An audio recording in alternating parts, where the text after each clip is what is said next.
Okay, सो TVS Apache RR 310। सो अभी basically TVS ने अपनी काफ़ी सारी बाइक्स दोबारा से मतलब लॉन्च करी थी, जो कि अपाचे सीरीज़ था, उसको थोड़ा सा रिवैम्प किया था। तो उसमें मैंने अभी एक बाइक कवर करी थी, टीवीएस अपाचे RTR 160 तो उसके बाद एक और बाइक है जो कि मतलब वर्थ डिज़र्विंग है, जो कि मैं सोच रहा हूँ उसके बारे में बात करूँ, जो कि है RR 310। सो RR 310 बेसिकली RR 310 की हिस्ट्री रही है। जब RR 310 सबसे पहले प्रोटोटाइप आया था, जब RR 310 का अपाचे ने निकाला था, तो वो थी अकूला, AKULA, अकूला 310।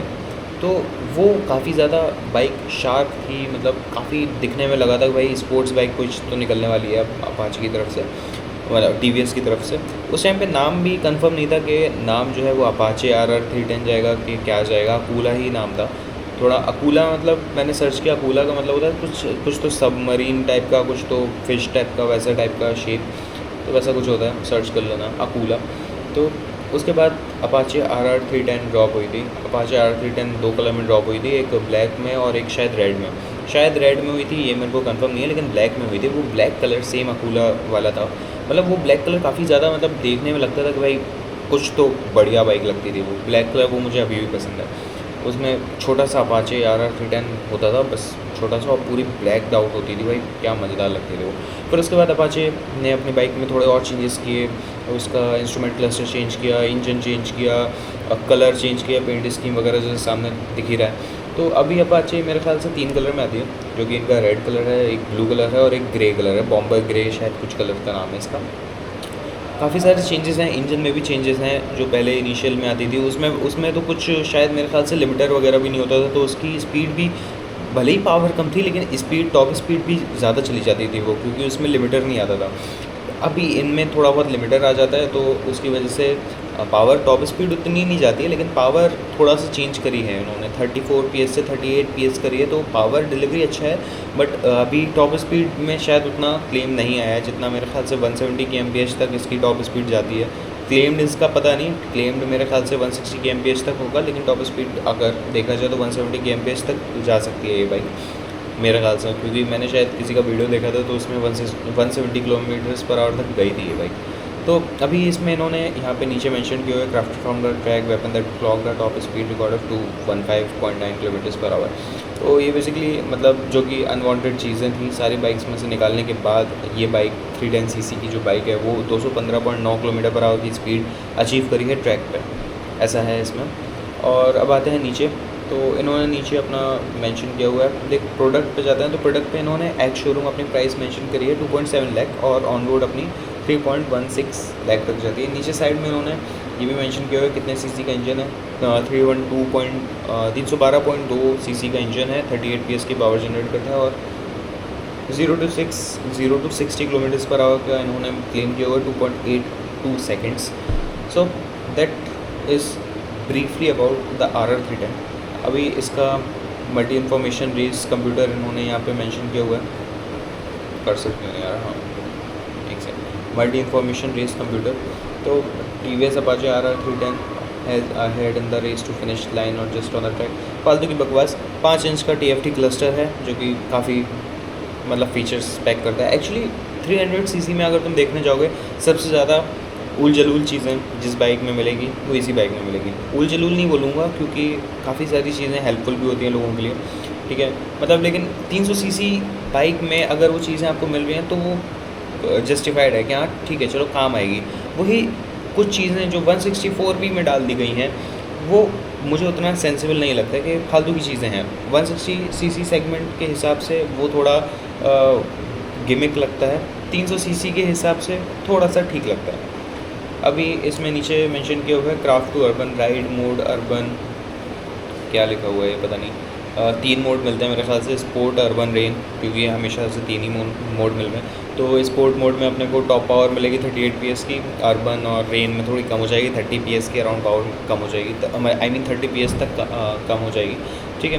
Time the city streets with easy with urban mode, this mode allows for linear acceleration, deceleration during city riding for a smooth and control ride. The ABS is optimise for quick response with mild. अपने को ABS मिलता है, थोड़ा सा ABS का fluctuation होगा, sport mode में ABS थोड़ा सा कम किक होगा और अर्बन और रेन मोड में थोड़ा सा ढंग का किक होगा, ठीक है, मतलब काम सही करेगा थोड़ा, ठीक है। Digi dog sorry I am so sorry. An intelligent feature on the Apache RR310 to store transfer images and documents. हाँ, तो आपके पास जो इंस्ट्रूमेंट क्लस्टर है, आप उसमें अपना डॉक्यूमेंट स्टोर कर सकते हो, आपको नीड नहीं है कि आप कैरी करके जाओ। तो मेरे ख्याल से अगर आपका जो पुलिस वगैरह हों, उनको आप ये डॉक्यूमेंट दिखाना चाहो, हो सकता है वो मान जाएं, लेकिन कुछ होते हैं जो जिनको नहीं पता कि इनसे भी काम चल सकता है, तो वो तो हार्ड कॉपी का आपको बोलेंगे कि हार्ड कॉपी दिखाओ आप, वरना फिर फाइन तो भाई। इंटेलिजेंट क्लस्टर में आपको dynamic rev limiter indicator to alert the rider depending on the engine temperature and rev limit, over speed indication to warn the rider as per set speed limit. ये कुछ खास नहीं। Dedicated control cubes, handlebar allows you to instinctively switch between ride modes with the touch of a button. So इस bike में आपको कुछ चीज़ें मिल जाती हैं, मतलब बटन वगैरह आपको मिल रहे हैं जो कि जिससे आप टॉगल कर सकते हो आपका इंस्ट्रूमेंट क्लस्टर। आपको मेरे ख़्याल से इसमें वो भी है, क्या बोलते हैं, क्रूज़ कंट्रोल वगैरह भी है। तो आप वो बटन है उसके, आप उसको इंगेज कर दोगे तो आपका क्रूज़ कंट्रोल हो जाएगा। आप क्रूज़ कंट्रोल जितने पे सेट करना चाहो, तो फिर आप अपना ब्रेक अगर दबाओगे तो क्रूज़ कंट्रोल हट जाएगा, और एक्सेलरेटर का भी ऊपर नीचे करोगे तो क्रूज़ कंट्रोल हट जाएगा। ये सब है। TVS स्मार्ट कनेक्ट के बारे में आपने मेंशन है, smart app link your smartphone and race your machine the cutting edge bluetooth connected. So bluetooth connected रहेगा, आप अपना डेटा वगैरह शेयर कर सकते हो। मेरे ख्याल से मैसेज वगैरह, कॉल्स वगैरह का भी इंडिकेटर हो जाएगा उसमें। ग्लाइड थ्रू टेक्नोलॉजी अभी मेरे ख्याल से 1-2 साल पहले आई है। ग्लाइड थ्रू टेक्नोलॉजी के बारे में ये था कि आप ट्रैफिक में अगर हो तो आपको ज़रूरी नहीं है थ्रॉटल बार बार देना, आप सिंपली क्लच को ऊपर नीचे कर करके आप ग्लाइड कर पाओगे अराउंड 15-20 या 25 किलोमीटर्स पर आवर तक की स्पीड में आप ग्लाइड कर पाओगे। ग्लाइड थ्रू टेक अभी मेरे ख्याल से TVS Apache RTR 160 जो 2V वाली आती है और 164V वाली आती है, इन सब में भी है। GTT बोलते हैं इसको। तो आप ईज़िली ट्रैफिक में अगर फंसे हो तो आपको थ्रॉटल बार बार नहीं देना, थ्रॉटल अपना कुछ नहीं करना उसका, आपको बस सिंपली क्लच को अपना मैनेज करना है और वो बाइक ईज़िली ग्लाइड होती रहेगी। ग्लाइड का मतलब सिंपली ये है कि आप एक नॉर्मल स्पीड पे आप उसको चला पाओगे इन ट्रैफिक। ज़्यादा एक्सप्लेन कर दिया मैंने। ये स्मार्ट कनेक्ट ऐप है इनका, जो आपको काफ़ी डिटेल देगा मेरे ख्याल से। अभी मेरे ख्याल से कुछ तो ये इतनी मेरे ख्याल से इतनी मेजर चीज़ें नहीं थी जो इन्होंने फर्स्ट पेज पे मेंशन करी हुई हैं। मेजर चीज़ें ये होती हैं जो अभी आने वाली हैं, इंजन एंड परफॉर्मेंस। तो इसमें लिखा है 4 stroke 4 valve 312 CC single cylinder, जो कि 38 PS की पावर जनरेट करता है 9800 RPM।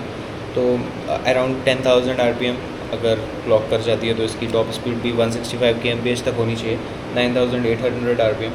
Urban and rain mode तो 30 PS की पावर देती है, जो कि मैंने बताया अभी। स्पोर्ट एंड ट्रैक मोड पे 29 Nm का टॉर्क मिलता है एट 7,900 RPM, और अर्बन एंड रेन मोड में 26.5 नैनोमीटर्स का टॉर्क एट 6,700 RPM। तो इन्होंने और कुछ खास मेंशन नहीं किया हुआ है। कंप्रेशन रेशियो 12.17:1, वही 12:1 13:1 चलता है। मेरा 13:1 तो बहुत ज़्यादा हो गया। Dry paper filter, liquid cooled engine है अपना, 6 स्पीड का। हाँ यार, क्या गैस मारा मैंने 165 kmph, क्योंकि मैंने RPM देख लिया 9800 RPM, तो 165 kmph तक की तो टॉप स्पीड होनी थी। स्मार्ट हूँ यार। 6 स्पीड का गियर बॉक्स है, 0 to 60 2.8 सेकेंड्स का और 0 to 100 6.7 सेकेंड्स का, तो जो कि फ़ास्ट है मेरे ख्याल से, काफ़ी फ़ास्ट है। क्योंकि 0 to 60 पहुँचना मेरे को अभी भी याद है, जो 164V जब इन्होंने लॉन्च करी थी, 204V, उसमें भी वो क्लेम करते थे कि आप ये बाइक काफ़ी ज़्यादा फास्ट है। 0 to 60 में सबसे ज़्यादा फास्टेस्ट अपाचे ही कहला रही थी। अभी तो शायद 164V मतलब मेरे ख्याल से MT-15 या अभी 150cc में पल्सर जो है, ये सब अभी वो अराउंड सेम ही है, लेकिन अपाचे मेरे ख्याल से फिर भी 0 to 60 ज़्यादा क्विक पहुँचती है। Customise your own machine dynamic kit, आप dynamic kit built to order करके इनका एक प्रोग्राम है, जो कि आप बता सकते हो कि क्या क्या चीज़ें ऐड करनी है, तो उस हिसाब से आपकी बाइक डिलीवर हो जाएगी। अराउंड 2-3 महीना लगता है, 1-2 महीना ऐसे कुछ टाइम लगता है। आप ऑर्डर दे दो तो फिर वो थोड़ा टाइम बाद डिलीवर होती है। RR experience. और क्या मेंशन है इसमें, और कुछ मेंशन नहीं है यहाँ पे, शायद और चीज़ें मेंशन थी, चैसी, सस्पेंशन, इलेक्ट्रिकल फ्रेम इन्होंने मेंशन किया हुआ है, trellis frame, split chassis, 2 arm monotube, 5 inch TFT screen cluster, यही 5 इंच ही होता है, कुछ खास इसमें नहीं है। व्हील, टायर एंड ब्रेक पे देखते हैं। सो टायर, आगे का टायर जो है वो 110/70 सेक्शन का है, मिशलिन रोड्स, मतलब मेरे ख्याल से मिशलिन रोड 5, अच्छा मिशलिन रोड 5 एक्चुअली अच्छे टायर हैं, मतलब मिशलिन रोड 5 की लोग तारीफ़ ज़्यादा करते हैं। पल्सर NS 400Z जो आती थी ना पहले, जो उन्होंने लॉन्च करी थी, उसमें मिशलिन रोड 5 नहीं थे, उसमें MRF के टायर थे। फिर उसमें जो अभी NS 400Z इन्होंने निकाल दिया ना, बजाज की पल्सर NS 400Z, उसमें भी मिशलिन 5 डाल दिया मेरे ख्याल से। तो मिशलिन 5 काफ़ी अच्छी ग्रिप देता है, मतलब मिशलिन 5 सही बोलूँ तो जितना भी अभी 400cc से या 500cc से कम की जितनी भी बाइक आ रही हैं, उसमें मिशलिन 5 अच्छा माना जा रहा है, मतलब काफ़ी अच्छा माना जा रहा है। मिशलिन 5 लोग स्टॉक टायर हटवा के लोग मिशलिन 5 डलवा रहे हैं, क्योंकि मिशलिन 5 अच्छा है, वही है, ग्रिप वगैरह अच्छी होगी और कुछ नहीं। आगे पीछे का टायर 150/60 सेक्शन का है।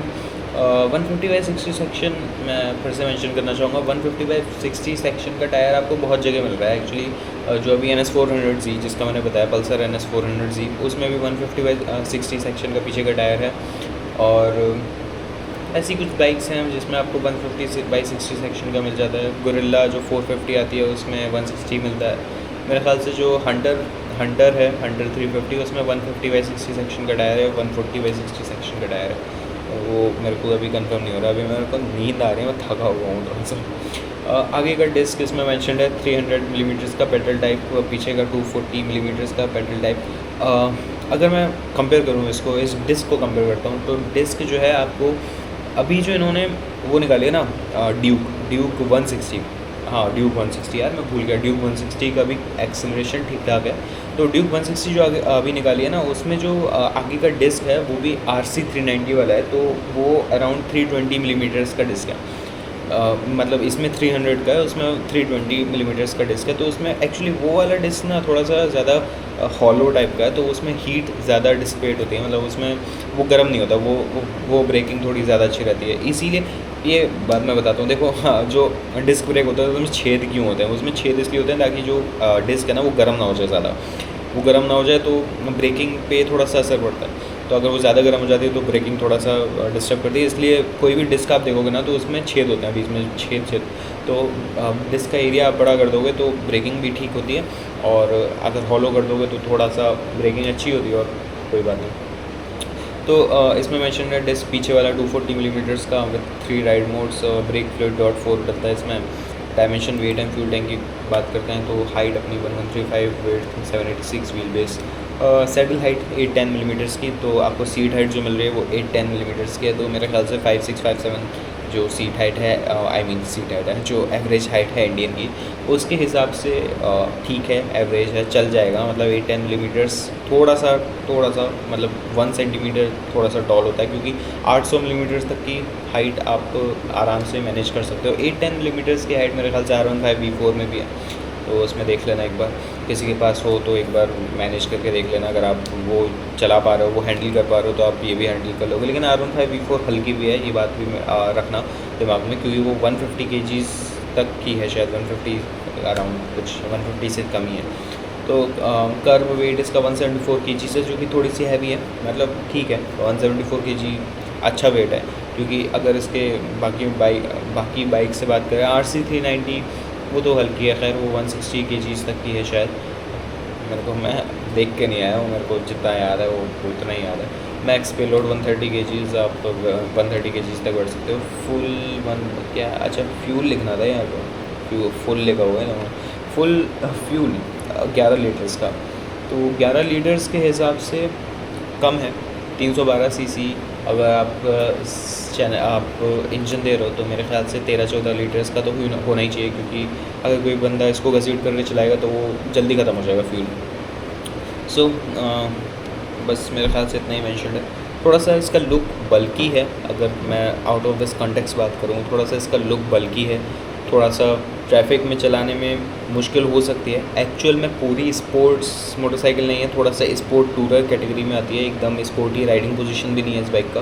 लेकिन वही है कि आप थोड़ा सा अगर पीछे खिसक के बैठोगे और टक करोगे खुद को तो हो जाएगा, मतलब स्पोर्टी तो हो जाएगी।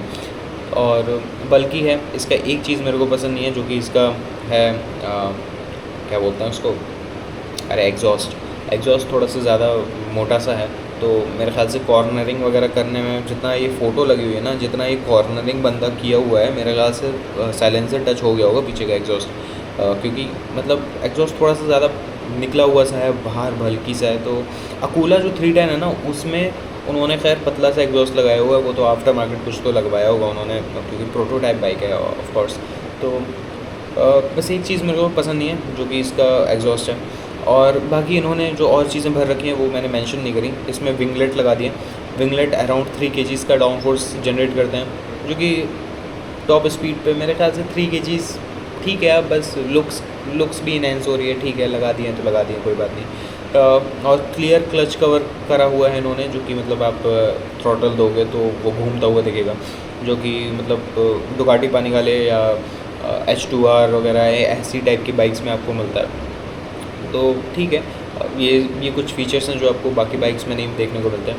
और कुछ खास इसमें मेंशन मैं करना नहीं चाहूँगा, क्योंकि और कुछ खास है नहीं। जो था इसके इंस्ट्रूमेंट क्लस्टर में था, और इन्होंने पावर जो ठीक रखी है 38 PS की, वो अच्छी है। मतलब अराउंड 40 PS अगर आप पहुँच रहे हो 38 PS, तो 3.2 लाख 3.12 लाख में आपको 38 PS की पावर ठीक मिल रही है। वो अभी तो GST कट डाउन हो रहा है, तो मेरे ख्याल से GST के हिसाब से थोड़ा सा प्राइस कम आएगा ही। अगर 3 लाख तक भी आ गया तो काफ़ी अच्छी बाइक हो जाएगी। वहीं NS 400Z उसका प्राइस तो बढ़ ही जाएगा, क्योंकि वो 373 cc इंजन है उसका। तो that was my take on Apache RR 310। मैं कुछ और बताना अगर चाहूँ तो इसका लुक थोड़ा सा बम्बल बी टाइप का है, बम्बल बी नहीं, वो how to train your dragons वाला ड्रैगन टाइप का है। तो this is it, this was all about this RR 310। मेरे को काफ़ी अच्छी लगती है। मेरे को इसका जो ब्लैक कलर जो सबसे पहले अकूला 310 में आया था ना, और इसका जो फर्स्ट जनरेशन RR 310 में ब्लैक कलर आया था ना, वो बहुत सही लगता था मेरे को। मतलब अभी तो रेड वाला भी अच्छा लगता है, क्योंकि उसको पीछे थोड़ा सा डुकाटी वाला लुक मिल जाता है। डुकाटी लाइट बोलते हैं इसको पीछे का, क्योंकि उसकी हेडलाइट थोड़ी सी ऐसी कर्व्ड सी है ना, तो पीछे से बल्कि ज़्यादा दिखती है। इसका साइलेंसर देख रहे हो, इसका साइलेंसर देखना, इसका साइलेंसर कितना मोटा सा बल्क सा निकला हुआ है ना। मतलब रियल लाइफ में अगर देखो ना, थोड़ा सा बाहर सा थोड़ा सा ज़्यादा मोटा सा दिखता है, उतना अच्छा नहीं लगता। अच्छा, इसका अपाचे RR 310 का जो अभी 20th एनिवर्सरी का जो पेंट स्कीम निकाली है ना इन्होंने, ब्लैक और क्या बोलते हैं, ब्लैक और रेड वाला जो पेंट स्कीम निकाली है, वो काफ़ी सही दिखता है। मतलब अच्छा दिखता है, शार्प दिखता है। वो सर्च करना, काफ़ी सही दिखता है वो। मतलब पता नहीं इन्होंने इधर पे क्यों नहीं मेंशन किया होगा, तो मिल नहीं रहा मुझे, पता नहीं, लेकिन वो अच्छा दिखता है पर्सनली। और वो ब्लैक वाला जो इनिशियल डेज़ में निकला था ना, वो बहुत सही था। अभी तो इन्होंने जो ग्रे वाला निकाला है ना, वो भी अच्छा दिखता है, और रेड वाला जो अभी करंट में है वो भी अच्छा दिखता है। टायर्स में कुछ खास चेंजेस, टायर्स का मैंने बता ही दिया, 150/60 आगे 110/70, और बस नहीं कुछ खास दिख रहा है मुझे, और कुछ तो खास दिख नहीं रहा इस बाइक में। बाइक अच्छी है, इसका पुल, इनिशियल पुल अच्छा है। अगर आप देखो 0 to 60 2.8 सेकंड्स में अगर बता रहा है तो अच्छा है। आप पुल 0 to 100 भी ईज़िली क्रूज़, हाईवे पे अगर क्रूज़ करना चाह रहे हो आप, ईज़िली क्रूज़ कर सकते हो, क्योंकि sports tourer kind of motorcycle है, तो अच्छी है। So that was my take on this RR 310। आपसे मिलता हूँ मैं नेक्स्ट वीडियो में। बाय।